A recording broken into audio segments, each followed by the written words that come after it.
You're listening to the Hour of the Time. I'm William Cooper. Good evening, folks. Tonight's episode is a rerun.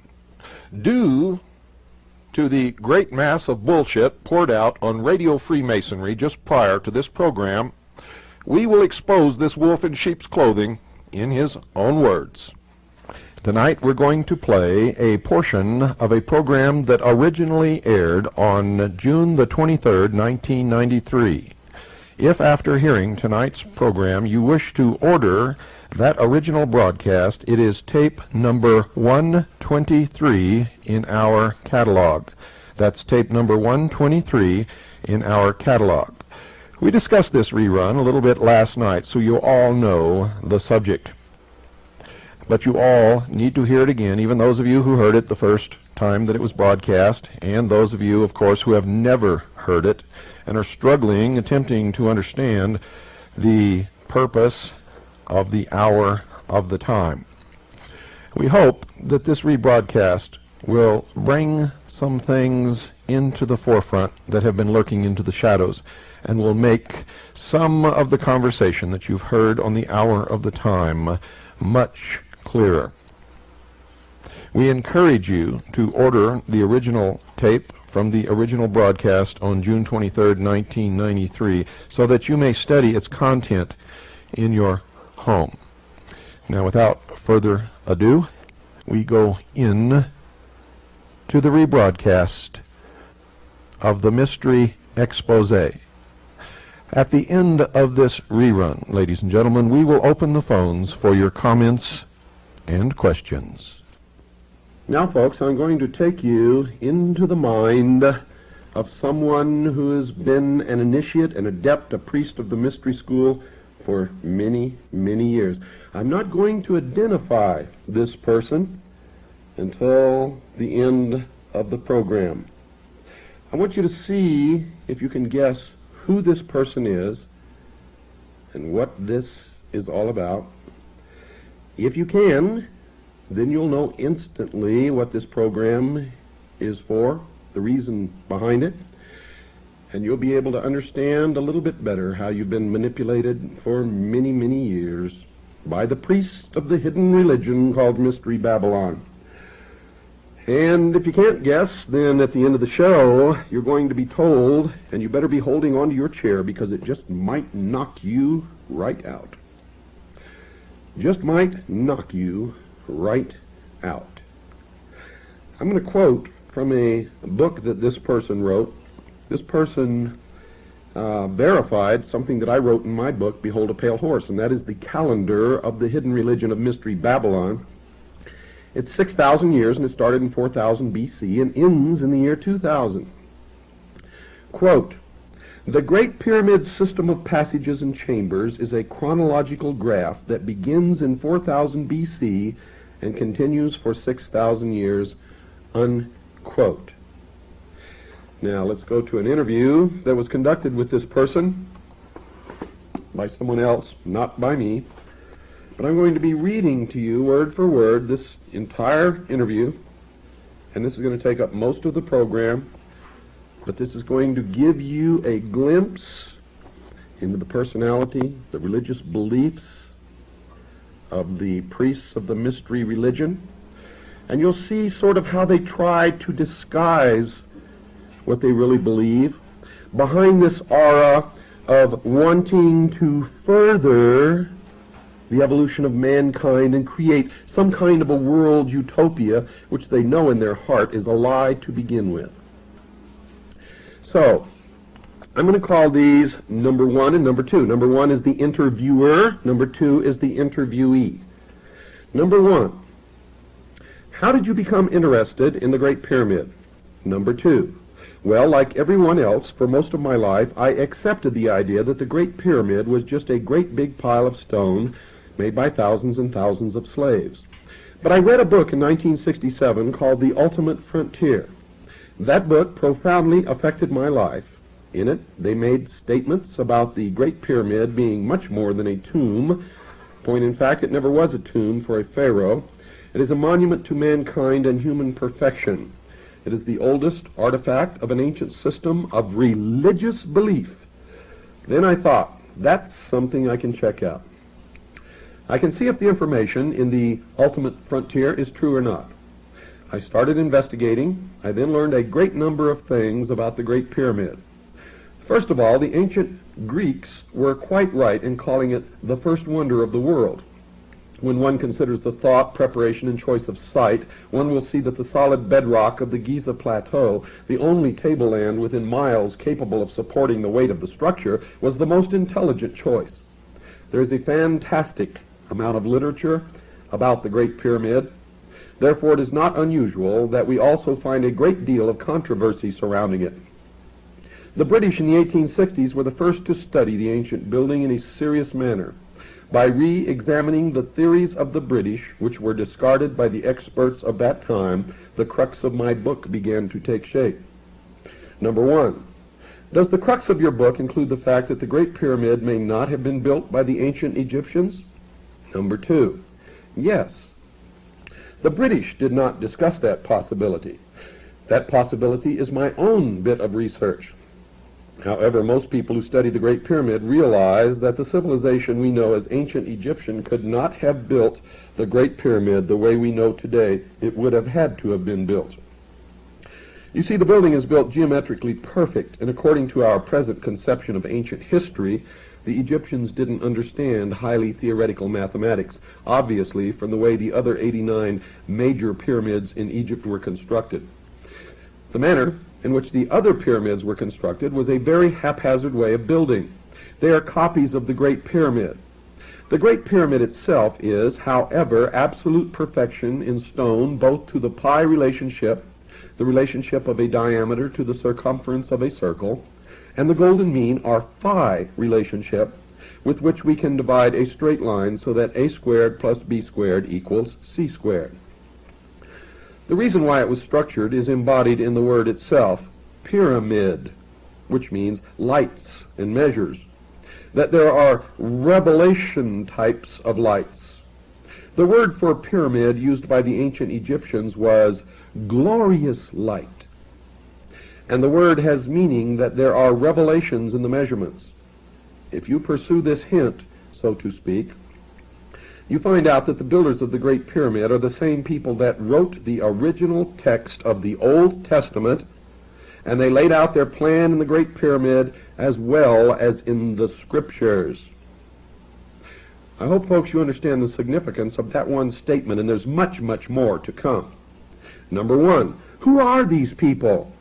Number 2, my opinion is they were what we call Hyksos, or Hyksos, and we find traces of them throughout Mesoamerica, India, and the Middle East, in the earliest of times. The Egyptians had 2 or 3 different waves of Hyksos rulers come in. The word Hyksos, for many years, was translated shepherd kings, which is a paradox.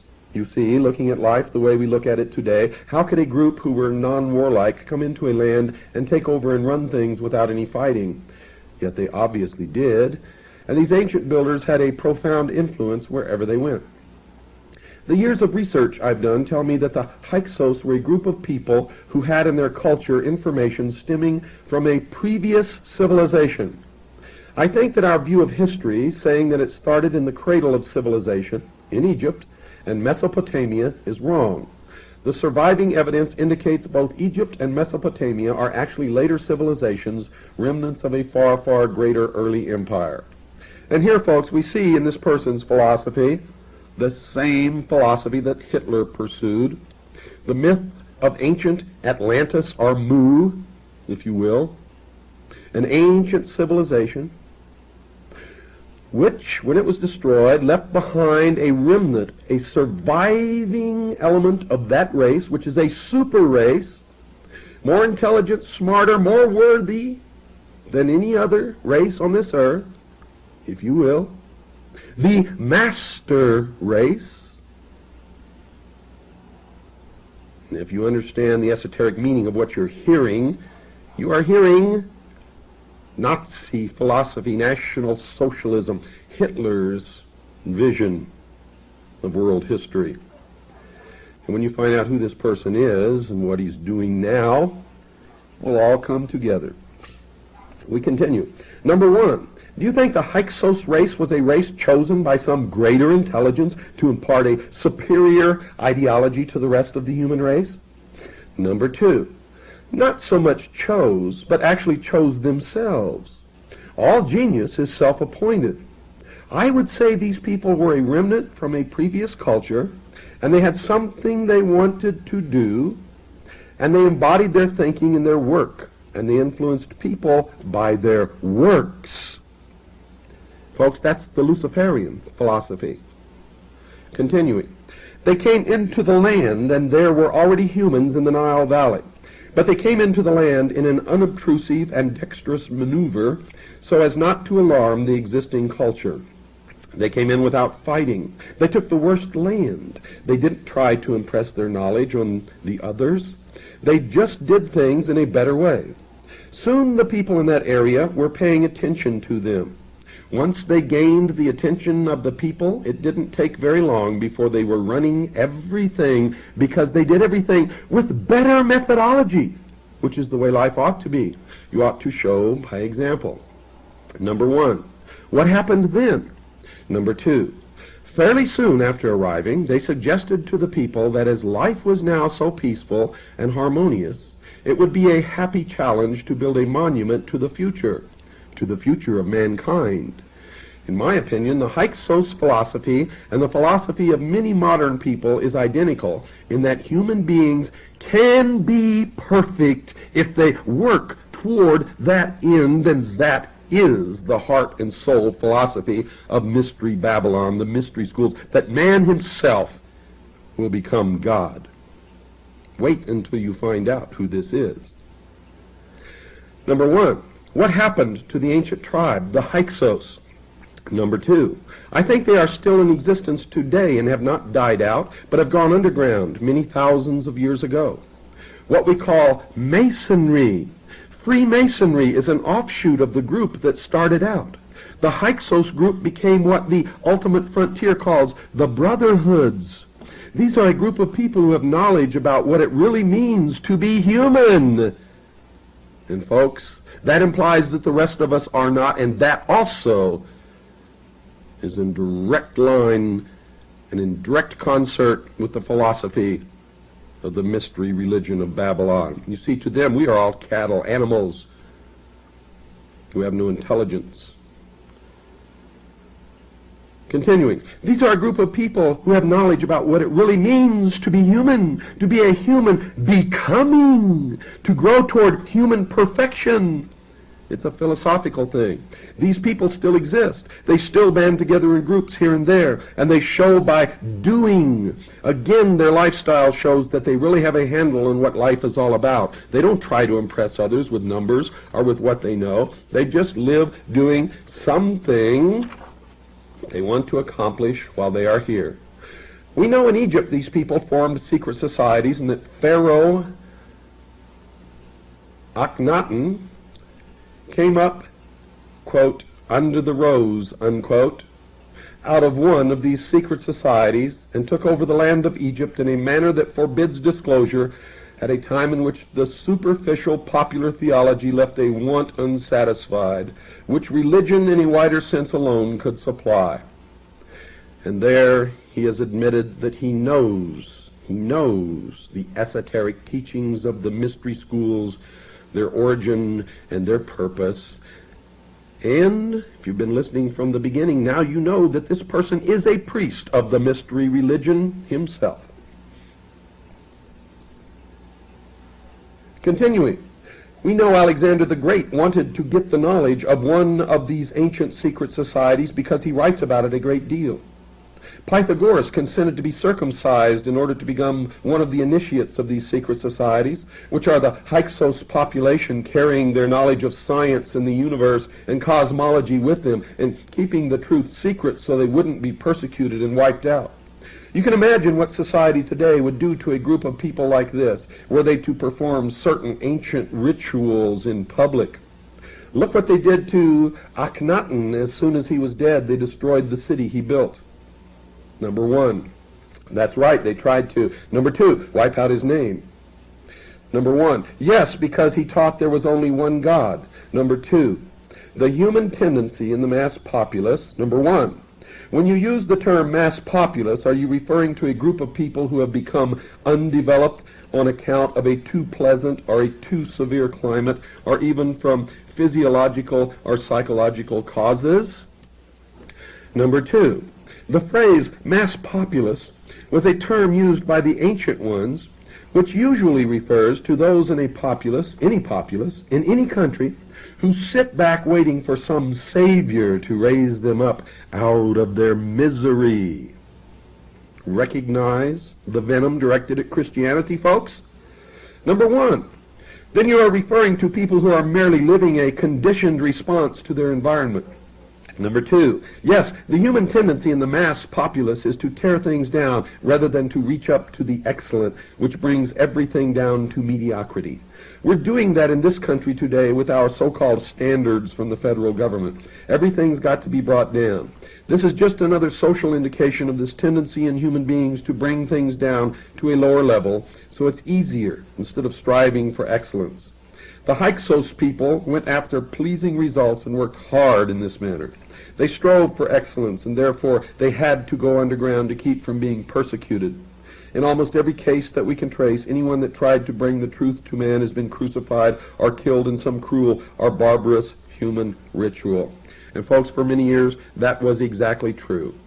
But this is not the true intent of these people, for if you also go back through history, you'll find that these are the people who have been behind every religious war, have been behind every revolution, have been behind and literally are the heart and soul of socialism and communism. And everywhere they go, death follows, and a stench. Number one, do you know how the Great Pyramid was constructed? Number two, I leave that puzzle to the engineers, architects, and professors of physics who have researched and studied the building. No one at the present really knows. There are several suppositions, but since no one really knows, that mystery remains to be answered in the next 24 years, and since no one really knows, in my opinion, there's no such thing as an expert. Number one, in that case, how do you believe the Great Pyramid may have been constructed? Number two, my information from people who seem very knowledgeable says that they built in with water locks and floated the blocks into place. That's pretty hard to conceive of because they would have had to have been tremendous locks, because the Great Pyramid is up on a plateau at least 6 miles from the banks of the Nile River. Water with a series of basins and pipes that match the corridor in the chamber system of the Great Pyramid's interior system embodies all the laws of hydraulic engineering. For example, the Great Pyramid's Grand Gallery is a perfect vacuum bottle. And this pumping system, which I explain in my book as I explore the research work of Edward J. Kunkel, author of the book Pharaoh's Pump. Well, folks, it's time to take our break. Don't go away. We'll be right back and continue with this revelation after this very short pause. Snap. Water. And we continue, folks. Number one. If this tribe of people, the Hyksos, caused the Great Pyramid to be constructed, did they know their message wouldn't be understood for thousands of years, or did they think that humans would grasp its meaning a little bit before that? Number two, I think it's quite apparent that they knew it would be grasped in the 20th century. I think that they laid it out so the core of their meaning would be picked up by those who really had the mathematical know-how. It wasn't until 1905 that we had the real understanding of gravitational astronomy, the astronomy involving the solar system and the movement of the Earth around the sun, down so pat that we had all the answers the builders of the Great Pyramid had. They knew as much or more about today's system of gravitational astronomy as we know. Number one, do you think this falls in line with a number of other theories that humans were at one time visited by supremely intelligent beings from other worlds? Number two, I don't accept that thesis. However, I believe that there is life probably on every little planetoid in the entire universe. Life that is similar to ours, having a spiritual nature, but somewhat different in physical nature. No other beings from outer space ever came down here and cohabited with the apes, as Mr. von Daniken would say. I would reject that thesis, but on the other hand, I would say we are indeed created by another intelligence far greater than this planet or even this solar system. You know, it's a funny thing. I was once an atheist. I went through most of my college days as an atheist. I went through most of my college days as an anthropologist and didn't believe in a creative theory at all. But after studying for many years, I was forced to accept the fact that I obviously had been created, because it just didn't happen by chance. There's no way, I would say, that this theory that something in outer space came down and interfered is quite accurate in that respect. We are in the image of a creator of some kind that we can't even conceive. Therefore, we have the ability to do all kinds of fantastic things. I think there was a civilization 50,000 years ago in the Pacific, now underwater, that had in it achievements that we only think of today. Number one. Okay, just a minute. Let me backtrack here. At the beginning of the interview, you mentioned that you began your investigation of the Great Pyramid after you read The Ultimate Frontier. What's it all about? Number two. Oh, that's a big topic. The Ultimate Frontier ties together a history of this planet, the idea and purpose for mankind being a part of it, and a philosophy of growth towards human perfection, and how this philosophy is what life is really all about. The truth of this was lost when the great civilization on the Pacific continent of Mu was destroyed by a sudden cataclysmic change on the crust of the earth 50,000 years ago.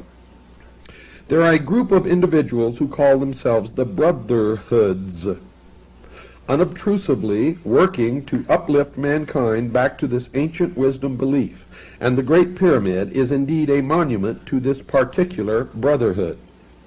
Number one, perhaps the truth is never lost. Perhaps as we evolve towards a true understanding of essentials, we suddenly find ourselves faced with a question where we discover that we have really understood nothing at all, and consequently have to begin learning all over again on a new and higher level. Perhaps the memory of the destruction of Mu and other catastrophic events is contained in the collective unconsciousness of man. Perhaps some humans, direct genetic descendants of the survivors of these cataclysmic events, carry in their bloodline a genetic mutation. Let me read that portion again, folks. Perhaps some humans, direct genetic descendants of the survivors of these cataclysmic events, carry in their bloodline a genetic mutation.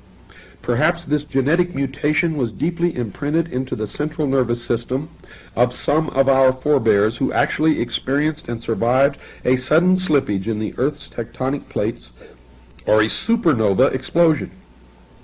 Such a genetic mutation passed in genetic structures, or DNA, from generation to generation may explain why some of us today are more acutely sensitive to subtle earth tremors than our neighbors. In any case, this book, The Ultimate Frontier, started your mental processes working along these lines. Number two, they were already working along this line, just like many people's are without knowing about it. I had started into investigation of phenomena and mysticism on my own because my religious convictions couldn't answer my questions. Going to different churches and checking them out, I found didn't answer my questions as to why I am. I've always wanted to know why. The human physiology is a remarkable thing. Why should it be? Why should we be different than the animals? Why should we have these philosophies when no other animals has philosophy? I studied many of the standard religions, but they couldn't answer my question to my satisfaction. I didn't like the idea of blind faith. I didn't like the idea of blind faith. To me, blind faith is irresponsible and unreasonable. Then I got into science and became an atheist. I was working on a master's degree in anthropology and found that, just like the churches, the information from the scientific side fell short. They can't answer all the questions. In fact, the more we learn, the more anomalies we have, and we realize how little we know. Then my son, who at the time was 4.5 years old, nearly drowned. In fact, he did drown. He was full of salt water and unconscious for 45 minutes. He should by all rights have died. The year was 1960. I was eating at a restaurant on the beach when I saw him floating face down in the water. I ran across the beach, jumped into the water, handed him to my brother, who handed him to a strange old man who appeared to be a derelict. When this old man pumped out the water, I was in shock, one of my son, for the next 45 minutes. He refused to give my son to the ambulance crew and the doctor who arrived and pronounced him dead. The old man looked into my eyes and said, "This boy isn't dead. I'm going to bring him back." I told the doctor, let him keep trying, and the old man kept working. 45 minutes is a long period of time to remain unconscious without breathing. However, my son not only recovered without brain damage from that episode, but he told us in the hospital exactly all of the events that took place. From me running out of that restaurant, jumping across the breakwater, diving into the water, and getting him, handing him up to my brother. He recalled all of this as if he had been watching it as a spectator, and yet he was unconscious. I mean, he wasn't Gene Dixon or anything. That personal experience was positive proof in my mind that the human mind is a lot greater than that body. Number one, did it reinforce a previous belief, or did it really serve to allow you to see for the first time that there are other realities? Number two, it made me relook at some of my own experiences. It made me stop and think about a lot of things.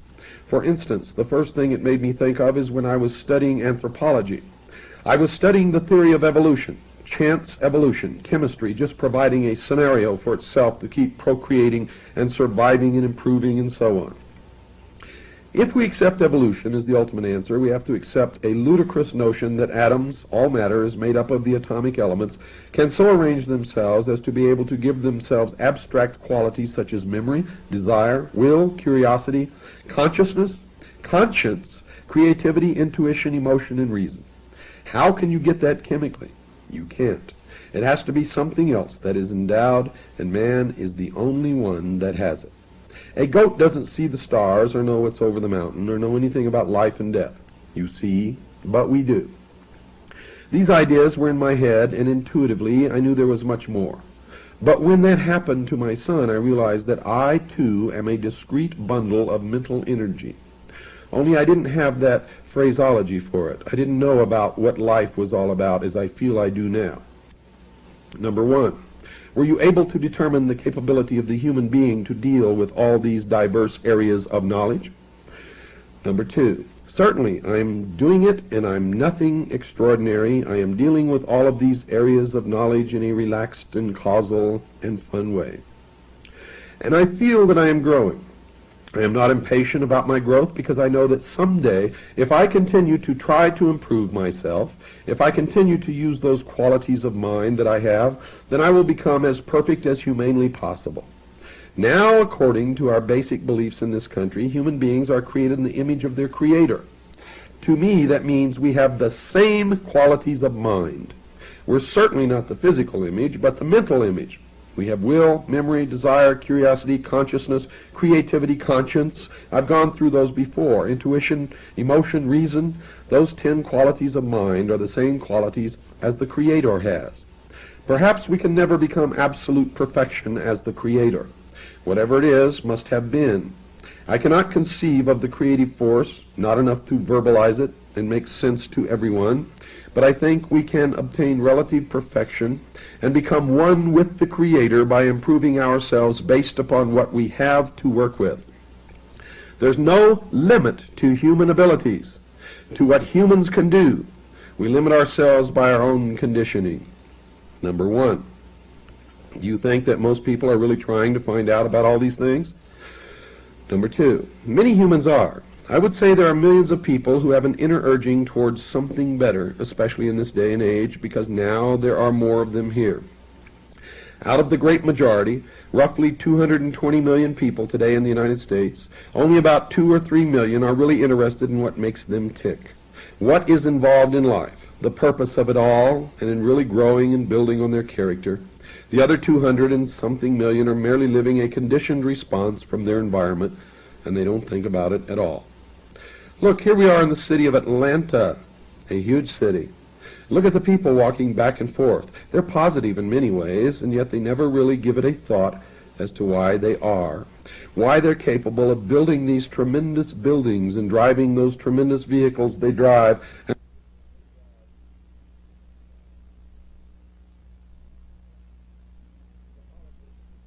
Catholicism has been losing quite a few members because those members say that their religion is not in tune with the times, and this is the case in many other religious bodies. Do you believe that formal religion is just not keeping in tune with the times, or has it ever been in tune with them? Number 2. Oh, considerably in tune. Essentially it's this: the church for the last 2,000 years has done a remarkable job with what it's had to work with. Remember, they're dealing with part of the truth. Part of the truth. I've just finished this week a new book called The Life and Death of Planet Earth. Now what it points out is that the absolute truth is what we're all trying to find out, and we prove this subjectively. We know it, and nobody can change our minds. Because we know it just like I know that fire burns my fingers because I've stuck them in there. You can tell me all you want, but I won't believe it until I do it. Knowledge is what we're seeking. The churches started off with a paradigm, a framework of understanding, and they had to work within that framework, and their framework was quite narrow. Then Jesus came along and broadened it tremendously. He resurrected the ideas of love and brotherhood, and working, you too can do as I do. He was showing by his lifestyle that you can be perfect. You can know yourself. You can know your Creator. You can know what it's all about. All you have to do is get off the dime and stop being so lazy and pay attention. That's what he was saying. Human beings have a tendency to want to put frameworks around things so they can be comfortable with them. So the early church put a framework around the truth. Theologians have translated and interpreted what has been said by all the great teachers until it's been quite distorted. However, even with all of the translations and misinterpretations of what was really said in the ancient times, they've done a remarkable job. They've done some bad things as well as good things in the eye of history. But the information is here. All you have to do is want it and dig for it. I found it. I found it for myself. There's more than one path. The reason I followed the path of the Great Pyramid is because I'm a doubter, a skeptic, and there's something made of stone, the world's largest stone structure. It can be checked and rechecked and measured and remeasured. It's been around for a very, very long time, and there's no doubt it's there. However, the metaphysical idea, somebody going into a trance and some voice talking through him telling me he's Jesus, that doesn't prove anything to me. It could be, but I could never prove it. I can prove what the Great Pyramid does, and that turned me on. There are answers to everyone's questions. We each have progressed, you see. I accept we've lived many thousands of lifetimes. Let me repeat that. I accept we've lived many thousands of lifetimes. People say, oh, reincarnation, I can't believe that. Well, they probably didn't believe it in their last lifetime either. I probably didn't either. However, each time we live a life, we learn something more towards this perfection. We're supposed to be growing until finally we reach a point where we choose our incarnation with such great care that we incarnate to two very sharp parents, at which point we grow with a tremendous rate of speed. That's the purpose of it all. Civilization's purpose is to provide the playground, the background, the environment that enhances soul growth, character growth, an environment which enhances the ability of humans to practice the virtues. By practicing these virtues, love, brotherhood, and working, you too can do as I do, which are part of universal law. What you put out comes back to you, karma. You set an example for others by practicing patience, tolerance, forbearance, kindness, and charity. In your everyday life, you grow. By your example, you set off a multitude of self-sustaining series of events, a chain reaction which strengthens the truth. I found this for myself. This is the message in all of the esoteric teachings in all 7 of the great religions. I think the key thing that the present human civilization is missing is that the idea has been lost that we're all responsible. Individual responsibility has been lost. We want some wizard to come along and do it for us. We want the preacher on Sunday to save us from our sins. We want the man in the confessional booth to cleanse us. We don't want to do it for ourselves. Well, there are no wizards. Every single ego, every single created individual or discrete bundle of mental energy must do it for himself. This is part of the message of the Great Pyramid, and as soon as humans realize this and take responsibility for their actions, the problems of the planet Earth will be diminished 1,000-fold. Number 1. I found it most fascinating, the fact you mentioned a moment ago that the individual ego has a hand in the choice of his or her own incarnated person. Number 2. This is esoteric information. I use the term esoteric information. Esoteric meaning inside information, and it's only information that has been given to me. I have not proven it yet. Even if I did prove it, it would still be only information to you.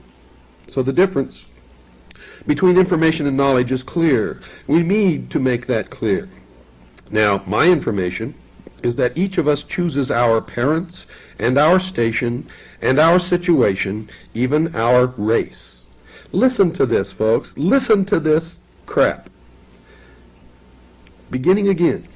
One of the individuals that I have been told about in this esoteric information was George Washington Carver, who deliberately incarnated into a race that was downtrodden to work on the idea of bringing them up.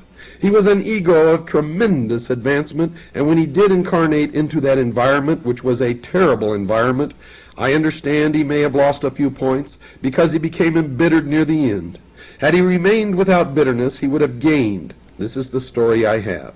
We all take a chance incarnating into a civilization that can drag us down, because when you get inside of a physical body, you become subject to the nuisances of that animal body and the conditioning and the responses, and it's up to you with those 10 qualities of mind to overcome those.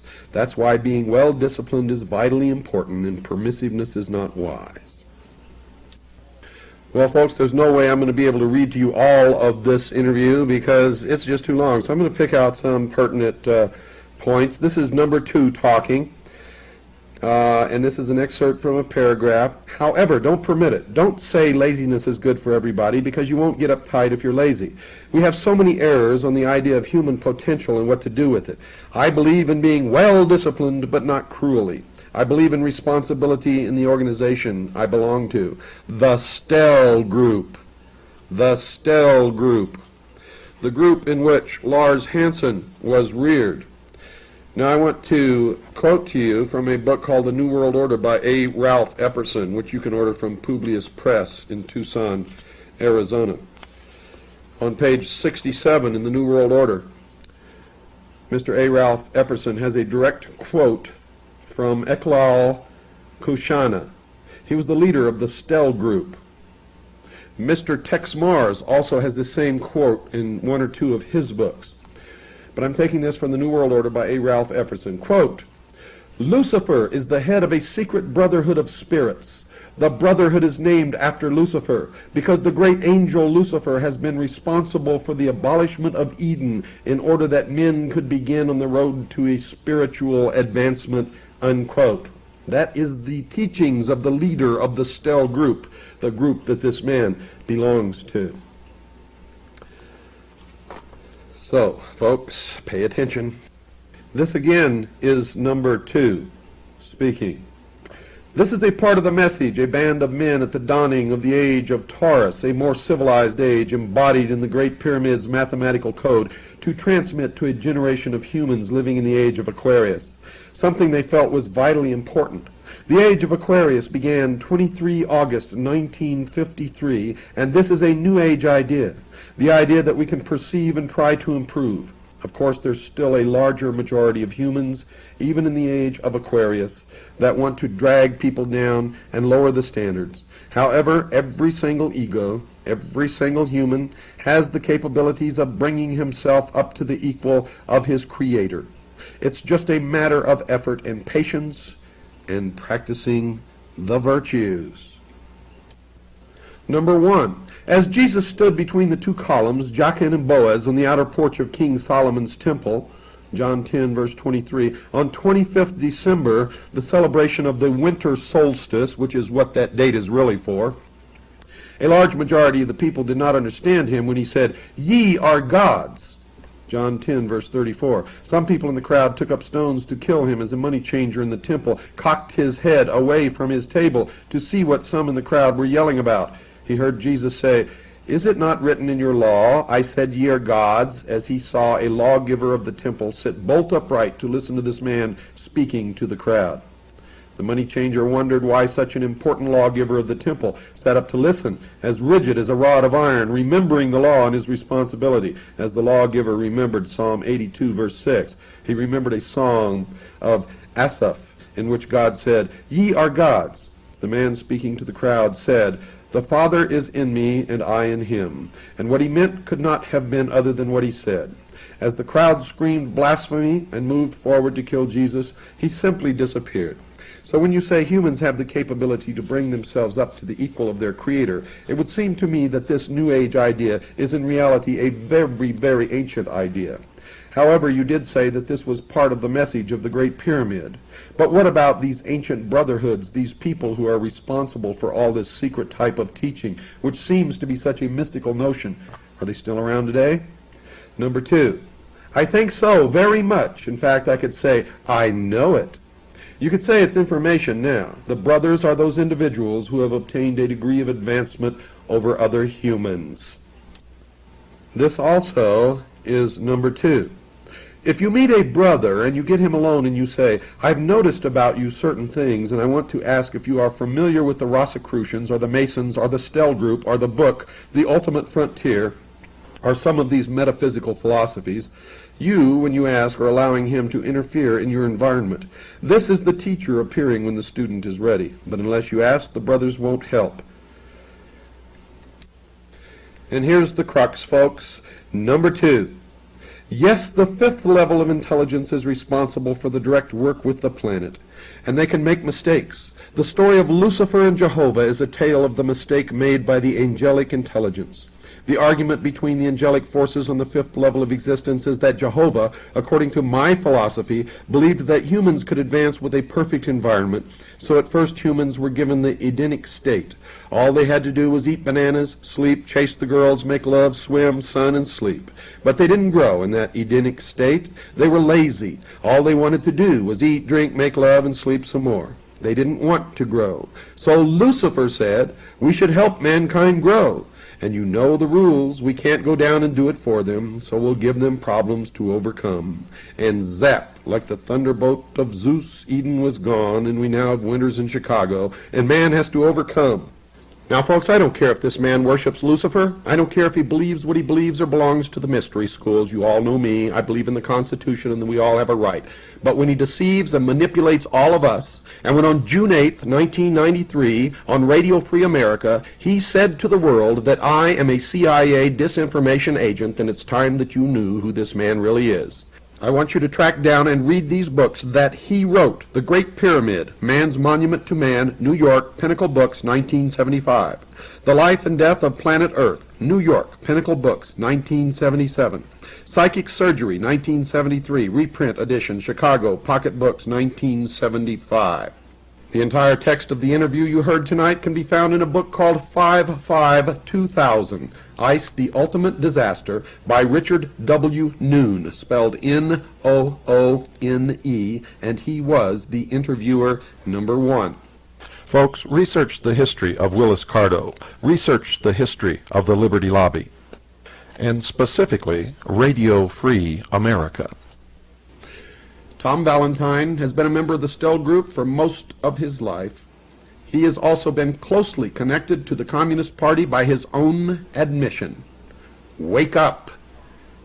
The members, the high priests of the mystery schools, are enacting ordo ab chaos. Create enough chaos, and then they can step up and take control and establish order, the New World Order. Now you know why on Radio Free America Tom Valentine gets so angry when someone questions Freemasonry. Now you know why he covers for the secret societies and for Freemasonry. And now you know why he's attacked me, because I am the enemy of Mystery Babylon. And there you have it, folks. And yes, there you do have it, ladies and gentlemen. I want to read to you a letter that I received today, talk about synchronicity, from my good friend in Tucson, Arizona, A. Ralph Epperson. He says, and I quote, "You might enjoy letting your listeners know about a quote I just found in a book entitled Legenda of the Ancient and Accepted Scottish Rite of Freemasonry for the Southern Jurisdiction of the United States, written by Albert Pike. This book was written by Mr. Pike in 1888, 3 years before he died, and was published by the 33rd Degree Council when they were in Charleston, South Carolina. This quote should settle the question once and for all as to who the God is that the Masons worship in their lodges. Here in Tucson, one of their lodges is called a cathedral, and another is called a temple, 2 words describing places of worship. This quote will prove concretely that the God they worship is not the God of the Bible. I have been looking for this book by Pike for many years, and presumed that it was out of print because I couldn't locate a copy. However, I knew it was not forgotten because Rex Hutchins, then a 32nd degree Mason, but who later became a 33rd degree Mason, quoted from it in his Masonic book entitled A Bridge to Light. So I considered it fortunate when I found that a publisher of out-of-print and rare books called Kessinger Publishing Company in Keela, Montana, had reprinted it. It is their claim that Legenda is a series of monographs intended to supplement the ritualistic instruction of the book written by Mr. Pike called Morals and Dogma. As you know, the first 10 words of the Bible are found in Genesis chapter 1, verse 1, and are, quote, "In the beginning God created the heaven and the earth," unquote. That means that in the time before there was something, there had to be nothing. So God created something out of nothing when he created the universe, or there would not have been a need for a beginning. But Mr. Pike does not agree. This is what he says on page 109 of Legenda in his explanation of the 28th degree. Quote, "Nothing is produced from nothing, because existence can no more cease to be than nothing can cease not to be. To say that the world came forth from nothing is to propose a monstrous absurdity. Everything that is proceeds from that which was, and consequently nothing of that which is can ever not be."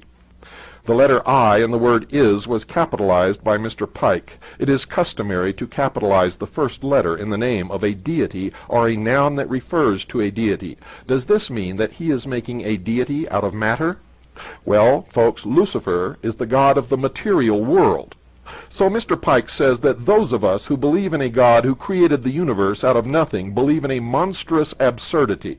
The Christians and the Jews who believe in the God of the Old and New Testaments believe in a monstrous absurdity when they profess that their God created the universe out of nothing.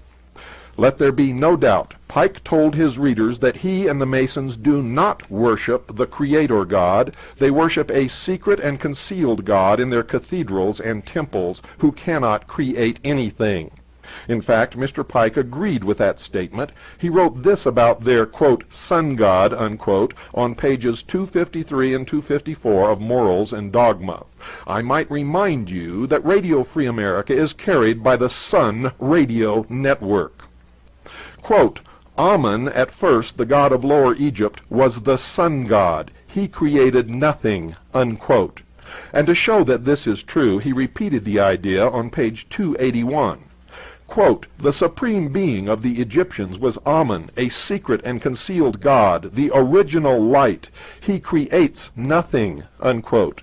Yet he calls this god the supreme being. If the universe had 2 gods, one who created everything from nothing, and one who created nothing, I would presume the first God who made everything, including the second God, would be superior to the second God who created nothing. So the only way you can resolve this problem, if you believe in this second God who created nothing, is to claim that there is no Creator God. Then your God can then become the supreme being. And that is what Mr. Pike did, make no mistake about it.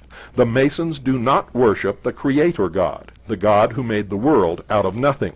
And that is why they have chosen to call their God the great architect of the universe. And that is why the Brotherhood in the ancient times was called the Builders, and today are called Freemasons, or Freemasons in the French. It is known that architects do not draw plans to create a structure out of nothing. They design structures that must be built from existing materials, or, if you will, out of materials that must be changed from one form to another before they can be integrated into a structure. The Masons worship some other being, one that they know can create nothing, and that includes the Stell group. That includes the ancient order of the Rose and Cross, the Knights Templars, the sovereign and military order of the Knights of Malta, and all of the rest of these skunks. The number one Mason of all time has said it, ladies and gentlemen, in his own writings. I have never claimed that Tom Valentine was a Freemason. I have only claimed what you have heard in this broadcast tonight, and I am sick of his stinking lies, and I am sick and tired of you stupid sheeple out there who cannot study or listen or repeat exactly what you hear, but have to make up some strange tale in order to cover your pathetic ignorance. Ladies and gentlemen, I do not attack people, I reveal them. I wish nobody ill will. I don't care what altar anyone worships upon. You are listening to a true constitutionalist who believes 100% in our right to practice the religion of our choice. I would fight for any one of you if that right were threatened to be taken away.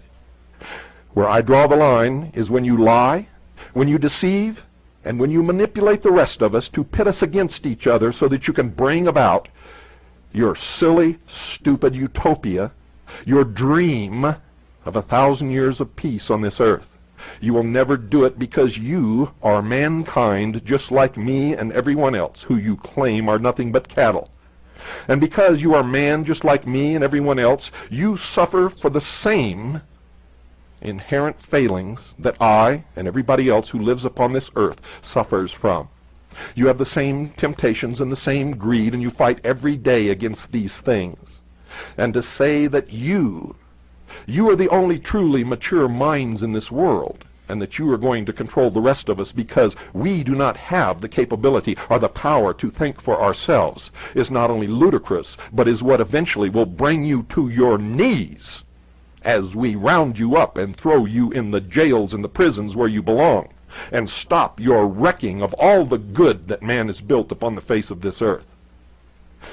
Don't pervert my words, because I'm the only one you'll ever hear on the radio who uses fact, who uses the own words of the people that I talk about, and I have no ulterior motive of trying to hurt anyone.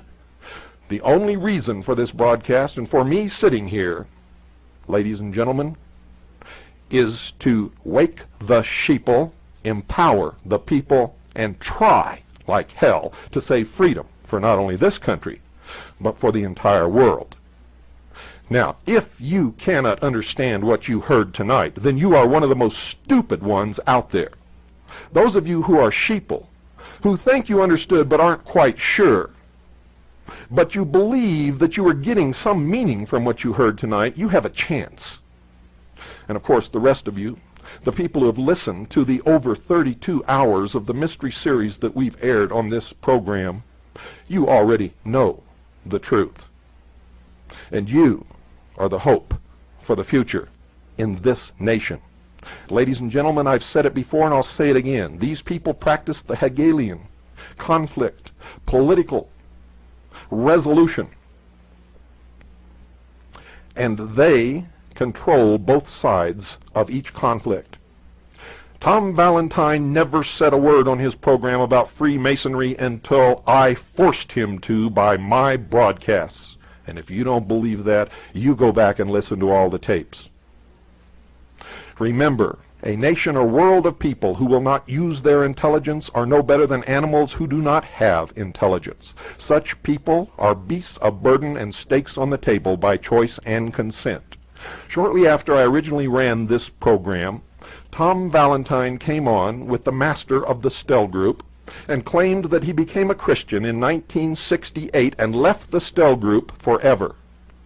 And that is a lie. Because in the interview that you just heard, he claimed that he was loyal to the group to which he belonged, the Stell Group. That interview was conducted in 1976, and that book was published in 1982. I've said it before, I will say it again. Tom Valentine, you are a liar, and if you are not, sue me. We'll let a court of law determine it. I have all the evidence I need. Mister, all of you out there listening, good night. And whether you believe it or not, I mean this from my heart. God bless you all.